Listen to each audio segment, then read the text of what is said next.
Hey everybody, it's Sean Henricksen here at the Sean Henricksen Law Firm, and today I'm talking about affidavits of non-prosecution.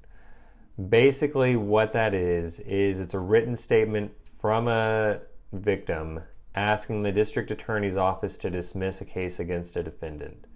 In almost all cases, they have no effect at all, and so I rarely do them. But I always have people asking me about them.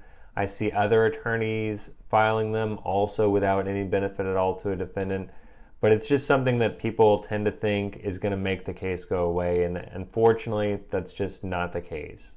In my experience, I have never filed an affidavit of non-prosecution in a case and had the prosecutor dismiss the case in San Antonio. They put it in their file, they keep going, and it doesn't really have any benefit at all for the defendant.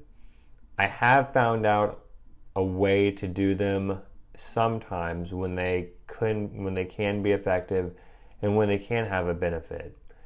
So if the victim's statement has changed since the original police report, or if the victim is saying something that goes completely against my client being guilty. So for example, if the victim is saying that they were the first one to throw a punch and that my client was acting in self-defense, so that would be a time where I would get an affidavit from the alleged victim in the case to show that what the prosecutor is trying to prove is not true. But I would not give that to the prosecutor. One of the very few benefits that a defendant has in the case is that we don't have to give everything to the prosecutor. Especially our strategy and even any other discovery we don't have to give to the prosecutor, they have to give everything to us. When we have an affidavit from a victim saying that what the police said happened didn't actually happen, then it completely defeats that benefit that we have, because then the prosecutor knows what our argument is going to be, what our strategy is going to be at trial.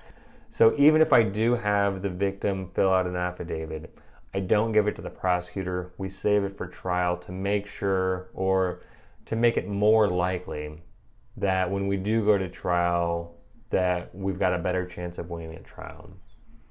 If you have any questions about affidavits of non-prosecution, or if you have a case where you think that it may be appropriate or anything like that, just feel free to give me a call. I'd be happy to talk about it with you. My phone number is 210-900-2806. Thank you and have a great day.